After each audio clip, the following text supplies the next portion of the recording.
Hello everyone, this is me again. I just thought I should say something else, which is again bothering me. This is more about Indian politics. Um, I'll speak both in Hindi and English so that everyone can understand the context and also some of the nuances in the politics. First of all, let me say you one thing about Indian and Indian people. This is the most amazing people throughout the world. I I have lived in Europe.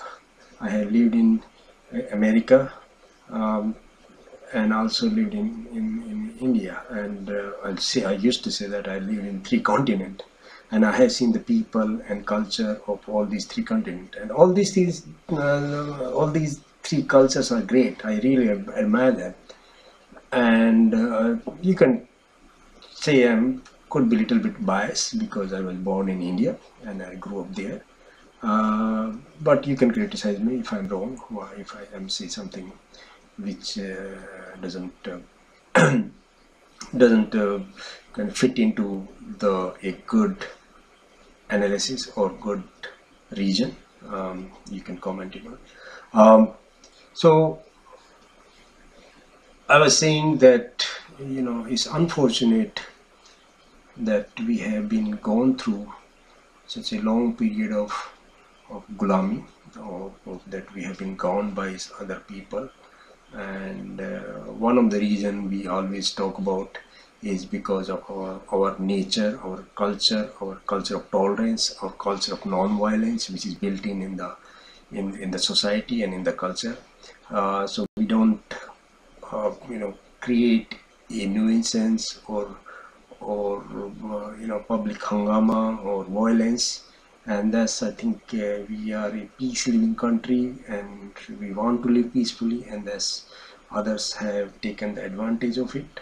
And that's what the reason, basically reason behind being governed by other people. And वो एक main reason हमारी गुलामी का। और भी reason होंगे पर ये काफ़ी है, पर ये एक रीजन एडमायरेबल रीजन है। ये कोई रीजन ऐसा नहीं है जिससे हमें अपने आप को शर्मिंदा होना चाहिए। This is not reason which we should be ashamed of. This in fact we should be proud of इस other people who took the advantage of it, so they were the wrong. So मैं हमेशा कहता हूँ हमें अपने आप पर एक प्राउड होना चाहिए, हमें अपने आप पर एक गर्व होना चाहिए कि हम इतने लंबे समय तक एक सांस्कृतिक धरोहर को बचा कर रखे और हमारी पहचान बनाए रखे। मुझे बार बार वो अपने एक बड़ा फेमस जो भक्ति गीत है कि सारे जहाँ से अच्छा हिंदुस्तान हमारा, हमारे इकबाल जी का बड़ा अच्छा, बड़ा बहुत ही स्टीक गीत है कि सारे जहाँ से अच्छा हिंदुस्तान हमारा। उसमें उन्होंने एक पंक्ति की है कि कुछ है कि हस्ती मिट्टी नहीं हमारी, सारा जहाँ रहा दुश्मन हमारा।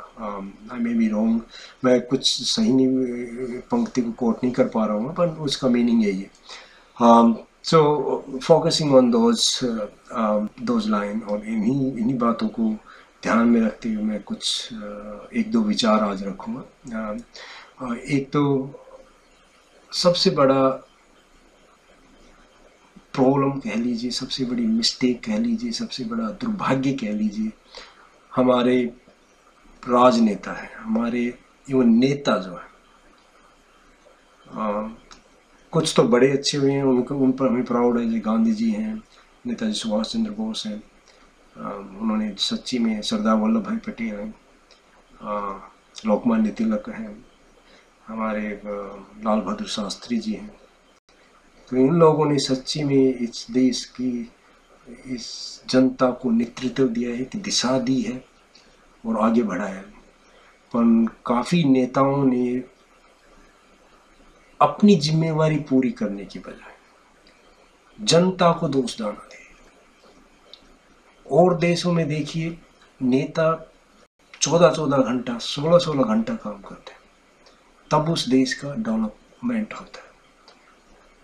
वहाँ के राजनेता देश के बारे में 50 साल आगे तक, 100 साल आगे तक लॉन्ग टर्म स्ट्रेटेजी बनाते हैं। और हमारे यहाँ नेता, आप सहमत होंगे, छोटे शब्दों में इन ब्रीफ चद्दर तान कर सोते हैं।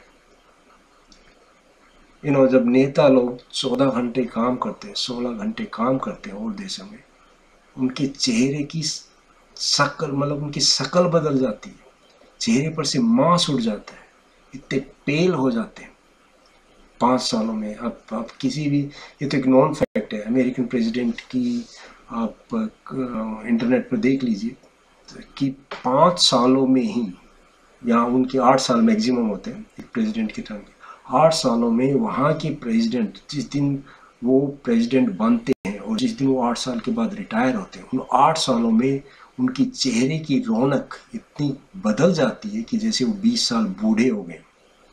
8 साल में वो 20 साल बूढ़े जैसे लगते हैं।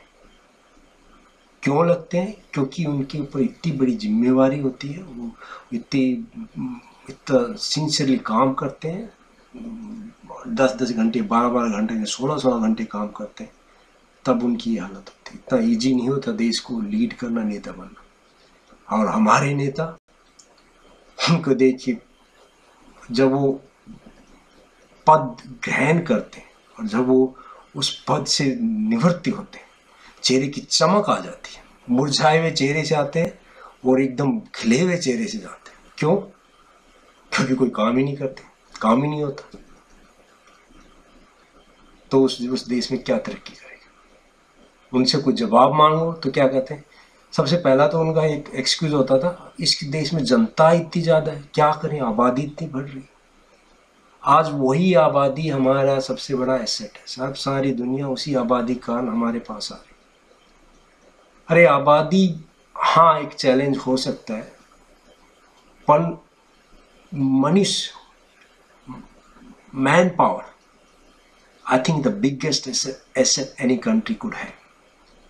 सीधे शब्दों में कहूँ तो हमारे फ़ोन जो बनाते हैं, हमारे कंप्यूटर जो बनाते हैं, हमारी बिजली जो पैदा करते हैं, हमारी कार जो बनाते हैं, हमारे जो कोई भी उत्पादन जो होता है, सड़कें बनाते हैं, नेटवर्क बनाते हैं, कुछ भी चीज़ अपने आप नहीं बनती, ये ह्यूमन बीइंग ही बनाते हैं, ये मानव ही बनाता है। बगैर मानव ये चीज़ें नहीं बन सकती। जब एक मानव, एक आदमी, एक ह्यूमन रेडियो बना सकता है, टीवी बना सकता है, सेलफोन बना सकता है, सड़कें बना सकता है, और क्या चाहिए आपको? यदि आपके पास वो पावर है तो उस पावर को यूज करना आना चाहिए आपके, न कि उसको ब्लेम करना।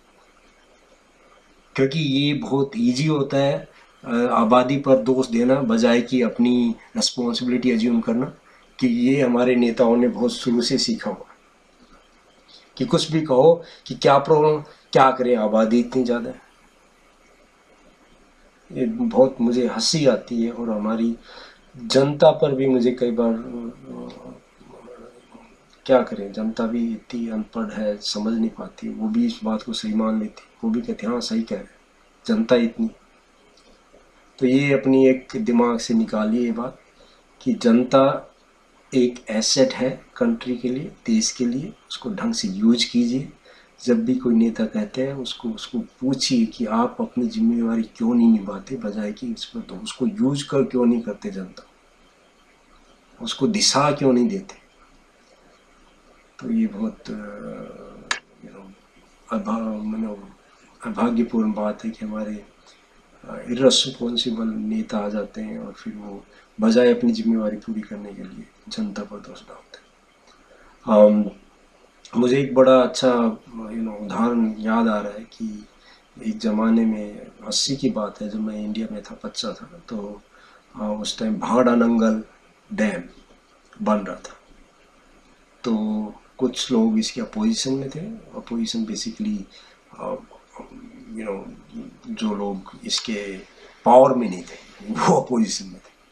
तो वो जनता को कैसे बहकाते हैं तो वो जनता के बीच ही जाते थे और कहते थे कि ये जो पानी आपके खेतों में आएगा नहर के द्वारा, ये पानी से ताकत, इस पानी की ताकत तो सरकार ने बिजली बनाने में निकाल ली है, कि इस पानी में ताकत ही नहीं है, और ये पानी आप अपने खेतों में दोगे तो आपकी ज़मीन खराब हो जाएगी, क्योंकि बगैर ताकत का पानी। क्यों ताकत क्यों नहीं है? क्योंकि गवर्नमेंट ने इस पानी से बिजली निकाल ली। मतलब बहुत हंसी आती है, पर कई लोगों के दिमाग में, क्योंकि सीधे साधे लोग होते हैं, भोले भाले होते हैं, एकदम सही लॉजिक लगा कि भाई सही बात है, पानी से बिजली ही निकाल ली तो ताकत तो चली गई पानी, तो उस पानी से क्या उत्पादन होगा, तो उस पानी से कैसे खेती होगी। तो लोगों ने बड़ा मतलब कॉमन सेंस लगाते हैं, कॉमन की सामान्य ज्ञान होता है, इतना ज्ञान भी विज्ञान के बारे में नहीं है कि बिजली कैसे बनाते हैं कैसे, तो लोगों को जस्ट बात जच जाती है और वो फिर उसके साथ हो जाते हैं। तो ऐसे नाराज नेता हमारे जनता को बेवकूफ़ बनाते हैं और बनाते रहे हैं। तो मेरी सभी से ये रिक्वेस्ट है, अपनी ज्ञान बढ़ाइए, अपने विचारधारा को थोड़ा वाइड कीजिए, देश विदेश में क्या रहा है उनको जानिए, अपने राजनेता को जानिए और जान समझने के बाद ही उसे वोट कीजिए, क्योंकि ये राजनेता बहुत चालाक होते हैं और ये पावर में रह रहकर सीख जाते हैं कि जनता को कैसे अपनी तरफ बहकाना है या कैसे अपनी तरफ लाना है, चाहे वो बात साइंटिफिकली रॉन्ग हो, पर वो जनता के दिमाग में बैठा देते हैं। तो ये एक बड़ा दुर्भाग्य है कि हमारी जनता में इतनी साइंस के बारे में नॉलेज नहीं है और उसका ये गलत फ़ायदा उठाते हैं। ओके, अब आई थिंक अभी तो मैं यही ख़त्म करूँगा इसे। आपके कमेंट हमेशा वेलकम है, आप दीजिए, मैं अगली बार फिर से आपसे मुलाकात है। ओके, जय हिंद।